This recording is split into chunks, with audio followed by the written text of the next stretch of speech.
ராணிப்பேட்டை மாவட்டம் வாலாஜா நகராட்சிக்குட்பட்ட இரு பகுதிகளில் மத்திய அரசின் 15வது நிதிக்குழு திட்டத்தின் கீழ் ரூபாய் 1,50,00,000 மதிப்பீட்டில் ஆரம்ப சுகாதார நிலையம் மற்றும் துணை சுகாதார நிலையம் கட்டடம் கட்டும் பணிக்கு மாநில கைத்தறி மற்றும் துணிநூல் துறை அமைச்சர் ஆர். காந்தி கட்டடம் கட்டும் பணிக்கு அடிக்கல் நாட்டி துவக்கி வைத்தார். அதனைத் தொடர்ந்து கட்டடம் தரமான பொருட்களை கொண்டு கட்டுமாறு கட்டடம் பணிகள் விரைந்து முடிக்க வேண்டுமென ஒப்பந்ததாரர்களை கேட்டுக்கொண்டார்.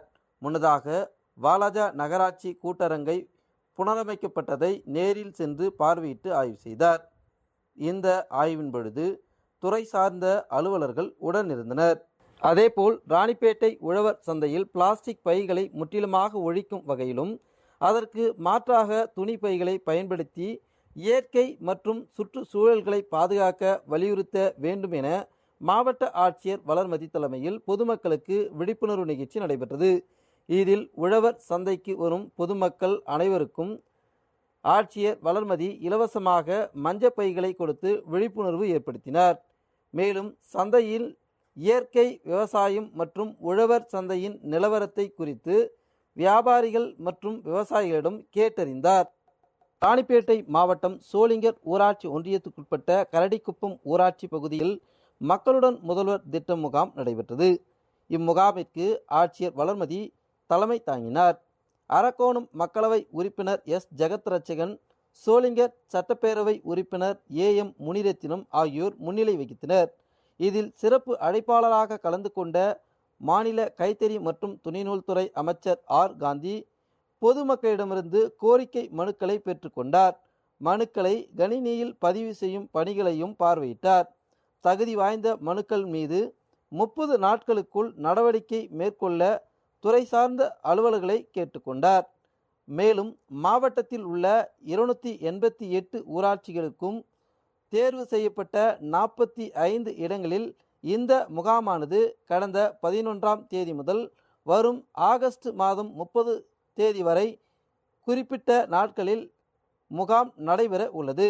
அதன்படி ஆற்காடு, வாலாஜா, அரக்கோணம், சோளிங்கர், நெமிலி, காவேரிப்பாக்கம் மற்றும் திமிரி ஆகிய 7 ஊராட்சி ஒன்றியங்களில் இந்த முகாம் நடைபெற்றது.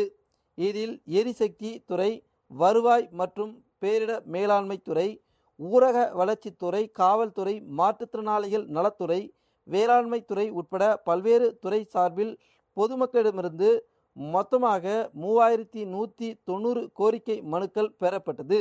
ராணிப்பேட்டை மாவட்டத்தின் தலைமை மருத்துவமனையாக வாலாஜா பகுதியில் இயங்கி வருகிறது.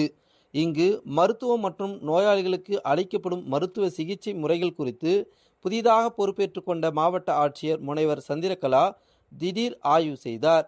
அப்பொழுது குடும்ப நலப்பிரிவு, கர்ப்பிணி தாய்மார்களுக்கான ஆலோசனை மற்றும் சிகிச்சை மையம், பிரசவ வார்டினை பார்வையிட்டும் அங்குள்ள கழிவறை வசதிகள் குறித்து ஆய்வு மேற்கொண்டார்.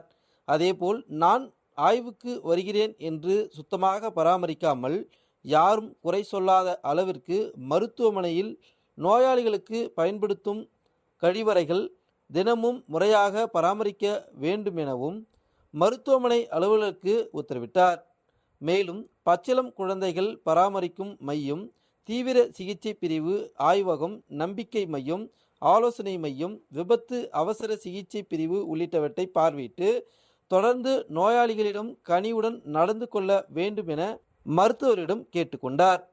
ராணிப்பேட்டை மாவட்டத்தில் இடைநிலை ஆசிரியர்களுக்கான நேரடி நியமன தேர்வுக்காக வாலாஜா அரசு பெண்கள் மேல்நிலைப் பள்ளியில் 220 பேர் மற்றும் விஆர்வி பெண்கள் நிதியுதவி பெறும் மேல்நிலைப்பள்ளியில் 226 நபர்கள் என மொத்தமாக 446 பேர் தேர்வு எழுத விண்ணப்பித்திருந்தனர். அதன்படி தேர்வு மையங்களில் நடைபெற்ற தேர்வில் மொத்தம் 428 பேர் பங்கேற்று தேர்வு எழுதினர். தேர்வாளர்கள் பங்கேற்று தேர்வு எழுதுவதை மாவட்ட ஆட்சியர் முனைவர் சந்திரகலா நேரில் பார்வையிட்டு ஆய்வு செய்தார்.